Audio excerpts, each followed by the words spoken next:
Hi guys, സംസാരിക്കുന്നത് സിത്തുവിനെ കുറിച്ചിട്ടും അമലിനെ കുറിച്ചിട്ടുമാണ്. ഒരു ലക്ഷത്തിലധികം സബ്സ്ക്രൈബേഴ്സ് ഉള്ള ഇവരെ ഇന്റർവ്യൂകൾ വഴിയും TV ഷോകൾ വഴിയും ഇവരുടെ തന്നെ യൂട്യൂബ് ചാനൽ വഴിയുമെല്ലാം നമുക്ക് സുപരിചിതരാണ് അല്ലെ. ഇതിനകത്തെ സിത്തു അഹങ്കാരിയാണ്. അവൾ ഇച്ചിരി ആളുള്ളെങ്കിലും അവൾക്ക് ഒത്തിരി അഹങ്കാരമാണ്. അവളുടെ പൊക്കത്തിന്റെ അത്ര തന്നെ അഹങ്കാരം അവൾക്കുണ്ട്.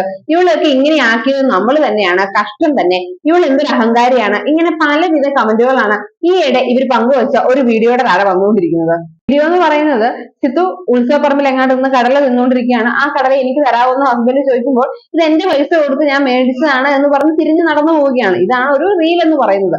ഇതിന്റെ അടിയിൽ വന്നിരിക്കുന്ന കമന്റ്സുകൾ എന്ന് പറയുന്നത് അഹങ്കാരമുണ്ട് എന്നല്ല, നല്ലോണമുണ്ട്. പല വീഡിയോയിലും നമുക്കത് കാണുകയും ചെയ്യാം. ഒരു തരം ജാട, നമ്മളെയൊക്കെ തന്നെ ഇങ്ങനെയൊക്കെ ആക്കിയത് കഷ്ടം.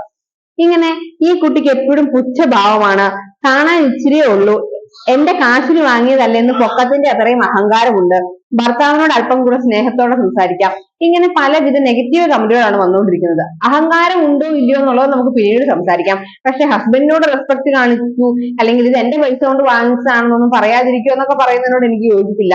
കാരണം അതൊരു റീലാണ്, ഒരു കോണ്ടന്റിന് വേണ്ടി വളരെ തമാശയായിട്ട് അവർ ചെയ്തതായിരിക്കാം. അല്ലാതെ വീട്ടിലും അവരെപ്പോഴും എന്റെ പണം നിന്റെ പണം എന്നൊക്കെ കിടന്ന് വാക്കുകൾക്ക് ഉണ്ടാക്കുകയാണെന്ന് ഞാൻ വിശ്വസിക്കുന്നില്ല.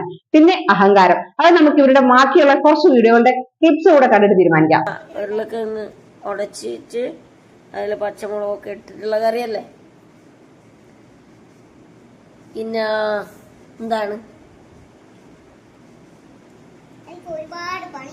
ആ ഞാൻ പിടിച്ചു നിർത്തിയാണ് സിത്തൂനെന്ന് അല്ലേ. അമലല്ല, ഞങ്ങൾ പിടിച്ചു നിർത്തിയ പോലെയാണ് സിത്തുവിന്റെ ഇതിനകത്തെ പെരുമാറ്റം. ഒരുപാട് പണിയുണ്ടെങ്കിൽ ആ പണി പോയി ചെയ്യണം ഹേ, അല്ലാതെ യൂട്യൂബിൽ വന്നിരുന്ന് ഇങ്ങനെ വീഡിയോ പങ്കുവെക്കാനും അല്ലെങ്കിൽ അതിൽ നിന്ന് പൈസ ഉണ്ടാക്കാനും ഒക്കെ ഞങ്ങൾ പറഞ്ഞു. ഒരു താല്പര്യം ഇല്ലാതെ ഇങ്ങനെ വന്നിരിക്കുന്നത് കാണുമ്പോൾ തന്നെ ഒരാളുടെ പ്രഭാതം അല്ലെങ്കിൽ സുപ്രഭാതം നശിച്ചു പോകും. അതുകൊണ്ട് ദൈവത്തെ ഓർത്ത് ഇങ്ങനെ ഒരു താല്പര്യമില്ലാതെയുള്ള വീഡിയോകളൊന്നും പങ്കുവെക്കരുത് എന്നാണ് എന്റെ വ്യക്തിപരമായ അഭിപ്രായം. കുറെ ആൾക്കാർ പറയുന്നുണ്ടേ നിങ്ങൾ ഒരു പണിക്കും പോകാണ്ട് വീഡിയോ എടുത്ത് കൂടുകയാണെന്ന്.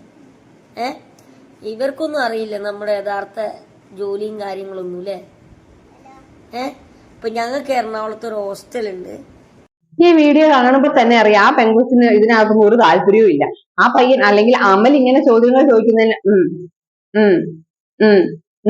ഇങ്ങനെ തലയാട്ടാൻ വേണ്ടി ഒരു ബൊമ്മേനെ പിടിച്ചിരുത്തിയാൽ പോരെ. ഈ പെൺകുച്ചിനെ എന്തിനാ പിടിച്ചുകൊണ്ടിരിക്കുന്നത്? ഒരു താല്പര്യം ഇല്ലെങ്കിൽ ഇങ്ങനെയുള്ള മോബുകളൊന്നും പങ്കുവെക്കരുത് എന്ന് തന്നെയാണ് എന്റെ അഭിപ്രായം. ഇങ്ങനെ പങ്കുവെക്കുമ്പോഴാണ് സ്വാഭാവികമായിട്ടും നിങ്ങൾ അഹങ്കാരിയാണ് അല്ലെങ്കിൽ നിങ്ങൾക്ക് പുച്ഛഭാവമാണെന്നൊക്കെ ആൾക്കാർ പറയുന്നത്. ഒരുപക്ഷെ നിങ്ങളുടെ സ്ഥായി ഭാവം അതായിരിക്കാം. എന്നാൽ പോലും നിങ്ങൾ ഒരു വീഡിയോ ആണ് പങ്കുവെക്കുന്നത്, അതിനകത്ത് വാ തുറന്ന് സംസാരിക്കണം. അല്ലാതെ ഇതെന്തോ ഇത് ഇങ്ങനെ തലയാട്ടിക്കൊണ്ടിരിക്കുന്ന ബൊമ്മയോ അങ്ങനെയൊന്നും കാണാനല്ലല്ലോ ആൾക്കാർക്ക് ഇഷ്ടം. നിങ്ങളുടെ ചാനൽ സബ്സ്ക്രൈബ് ചെയ്തിരിക്കുന്നത് നിങ്ങളുടെ വർത്താനം കേൾക്കാനും നിങ്ങളുടെ ജീവിതത്തിലെ സന്തോഷ നിമിഷങ്ങളും ഡേ ഇൻ മൈ ലൈഫും ഒക്കെ നിങ്ങൾ പങ്കുവെക്കുന്നത് കാണാനുമാണ്. അല്ലാതെ ഒരു മറുപടിയും പറയാതെ എന്ന് പറഞ്ഞുകൊണ്ടിരിക്കുന്ന കേൾക്കാൻ ആർക്കാണ് താല്പര്യം? ഉള്ള ഒരു വർഷമാണ് ഞങ്ങൾക്ക് ഈ വർഷം. ഞങ്ങൾക്ക് ഒരു അച്ചീവ്മെന്റ് ഉണ്ട്. ആ കൊച്ചിന് വായിക്കോട്ടെ ഇങ്ങനെ വരുന്നുണ്ട് കേട്ടോ. അതായത് ഉറക്കം വന്നിട്ട് രക്ഷയില്ലെന്ന് തോന്നുന്നു. പക്ഷെ അതിങ്ങനെ വളരെ കഷ്ടപ്പെട്ട് ഒതുക്കി വിടുന്നുണ്ട്. ലോണും കാര്യങ്ങളും ക്ലോസ് ചെയ്യണം. പിന്നെ എന്താ പറയാ, അല്ലാണ്ടുള്ള കുറച്ച് കടങ്ങളും കാര്യങ്ങളും ഒക്കെ ഉണ്ട്. അതൊക്കെ തീർക്കണം എന്നേ ഉള്ളൂ. സിത്തു എന്തെങ്കിലും ആലോചിക്കുന്നത്? പിന്നെ നല്ല കാര്യമല്ലേ, വീഡിയോക്കകത്ത് വന്നിരുന്ന് ആലോചിക്കട്ടെ. സിത്തു ആലോചിക്കുന്ന കാണാൻ തന്നെയല്ലേ വീഡിയോ ഞങ്ങളെല്ലാം കാണുന്നത്. അല്ലെങ്കിൽ നിങ്ങളുടെ സബ്സ്ക്രൈബേഴ്സ് ഈ ഇതിനായിട്ട് കാത്തിരിക്കുമല്ലേ. സിത്തു ആലോചിക്കട്ടെ. വീഡിയോയുടെ മുമ്പിൽ ഇരുന്ന് ആലോചിച്ചാൽ അതിനൊരു ഗുമ്മുള്ളൂ. സംസാരിക്കുന്ന ആളൊന്നെങ്കിൽ ക്യാമറയുടെ മുമ്പിൽ വന്ന് സംസാരിക്കുക, സിത്തു ക്യാമറ പിടിക്കുക, ഇല്ലെങ്കിൽ നിങ്ങൾ വീഡിയോ ഇടാതിരിക്കുക. അല്ലാതെ ഒരു എക്സ്പ്രഷനും ഇല്ല, ഒരു ഡയലോഗുകളും ഇല്ല. വെറുതെ ഇങ്ങനെ ഒരാൾ ഇങ്ങനെ കട്ടിലേലോ അല്ലെങ്കിൽ സോഫയിലോ ഇരിക്കുന്നത് കാണാൻ വേണ്ടി വ്ലോഗുകൾ ഇടരുത് എന്നാണ് എന്റെ അഭിപ്രായം.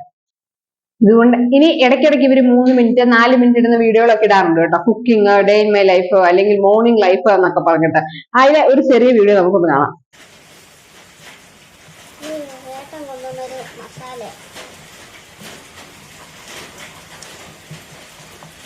ഇതിനകത്ത് അവരുടെ ഒരു രാവിലത്തെ ദിവസം തുടങ്ങുന്നത് കാണിക്കുന്നുണ്ട്. സിത്തു അരി വാർക്കുന്നത്, ചോറ് വെക്കുന്നതൊക്കെ കാണിച്ചതിന് ശേഷം മുട്ട പൊരിക്കുന്നതാണ് കേട്ടോ കാണിക്കുന്നത്. ഒരു ഡയലോഗില്ല, ഒന്നുമില്ല, മുട്ടയിട്ട് ഇളക്കിക്കൊണ്ടിരിക്കുകയാണ്. ഇളക്കലോട് ഇളക്കൽ.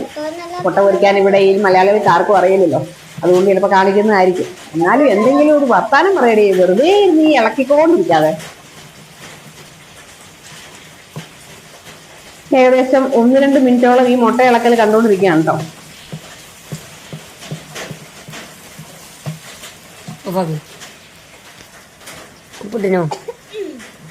ഇപ്പൊ ഒരു ഡയലോഗ് പോലെ അത്രയും നേരം നമ്മൾ കാത്തിരുന്നതിന് ശേഷം ഒരു ഡയലോഗ് ഇപ്പൊ വരും. ഉപ്പിട്ടോ തീർന്നു. ഫോൺ സിത്ത് പിടിച്ചും തോന്നുന്നു, ഓഫ് ചെയ്തെന്നും തോന്നുന്നു, തീർന്നു. ഇതാണ് അവരുടെ ഒരു ബ്ലോഗ്. അതായത് ആ മുട്ട പൊരിച്ചോ അല്ലെങ്കിൽ കഴിച്ചോ തുടർന്ന് എന്തുണ്ടായി ഇതൊന്നുമില്ല, ഒരു എൻഡിങ് ഇല്ല. ഇനി അടുത്ത ബ്ലോഗിൽ കാണാമെന്നുള്ളൊരു ടാറ്റ ബൈ ബൈ പോലും ഇല്ല. അവർ എവിടെ നിന്നോ തുടങ്ങി അവർക്ക് എവിടെയോ അവസാനിപ്പിച്ചു. മുട്ട പൊരിച്ചുകൊണ്ടിരിക്കുന്നത് കണ്ടു, ഫോൺ ഒന്ന് സിത്ത് പിടിക്കുന്നു, ഡിം, തീർന്നു. അതാണ് അവരുടെ ഒരു വ്ലോഗ് എന്ന് പറയുന്നത്. തുടക്കവും ഇല്ല ഒടുക്കവും ഇല്ല. ആർക്കോ വേണ്ടി ഇങ്ങനെ തിളയ്ക്കുന്ന സാമ്പാർ എന്ന് പറയാതെ പറയേണ്ടി വരും അല്ലെ.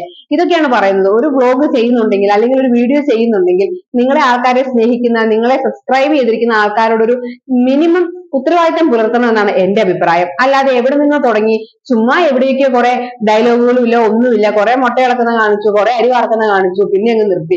അല്ലാതെ ആ ദിവസത്തെ കാര്യങ്ങളൊന്നും പറയുന്നില്ല, അല്ലെങ്കിൽ അതിനൊരു ഹാപ്പി എൻഡിങ് കൊടുക്കുന്നില്ല, ഒരു പ്രോപ്പർ ഇൻട്രോ കൊടുക്കുന്നില്ല, ഒന്നുമില്ലാതെ നിങ്ങളുടെ കുറെയൊക്കെ അവിടെ ഇവിടെ അങ്ങും ഇങ്ങും തൊടാതെ കുറെ ക്ലിപ്സ് കാണിക്കുന്നതിനല്ല ബ്ലോഗ് എന്ന് പറയുന്നത് എന്ന് ഞാൻ പിന്നെയും ഓർമ്മിപ്പിക്കുകയാണ്. വ്ലോഗ് എടുക്കുന്നുണ്ടെങ്കിൽ അതിനകത്ത് സിത്തുവിനെ കാണിക്കുന്നുണ്ടെങ്കിൽ സിത്തുവും വളരെ മനോഹരമായി സംസാരിക്കുക. മനോഹരമായി സംസാരിക്കുക എന്ന് പറഞ്ഞാൽ സംസാരിക്കുക, അത്രേ ഞാൻ പറയുന്നുള്ളൂ. എന്തെങ്കിലുമൊക്കെ പ്രേക്ഷകരോട് അല്ലെങ്കിൽ നിങ്ങളുടെ സബ്സ്ക്രൈബേഴ്സിനോട് കമ്മ്യൂണിക്കേറ്റ് ചെയ്യുക. അല്ലാതെ ഒന്നും ഒരു എക്സ്പ്രഷനും ഇല്ലാതെ ഒരു ഡയലോഗുകളും ഇല്ലാതെ വെറുതെ അടൂർ ഗോപാലകൃഷ്ണന്റെ സിനിമ കാണുന്നത് പോലെ ഒരിടത്ത് ഇങ്ങനെ ഇരിക്കരുത് എന്നാണ് എന്റെ വ്യക്തിപരമായ അഭിപ്രായം. ഞാൻ സംസാരിച്ചത് ഇവരുടെ വ്ലോഗുകളെ കുറിച്ചും ഇവരുടെ പെരുമാറ്റത്തെ കുറിച്ചുള്ള എന്റെ അഭിപ്രായങ്ങളും എന്റെ കാഴ്ചപ്പാടുകളും മാത്രമാണ്. നിങ്ങൾക്ക് ഇതിനെ കുറിച്ചുള്ള നിങ്ങളുടെ അഭിപ്രായങ്ങളും നിങ്ങളുടെ കാഴ്ചപ്പാടുകളും പങ്കുവെക്കാം നമ്മുടെ കമന്റ് സെക്ഷനിൽ. ബൈ.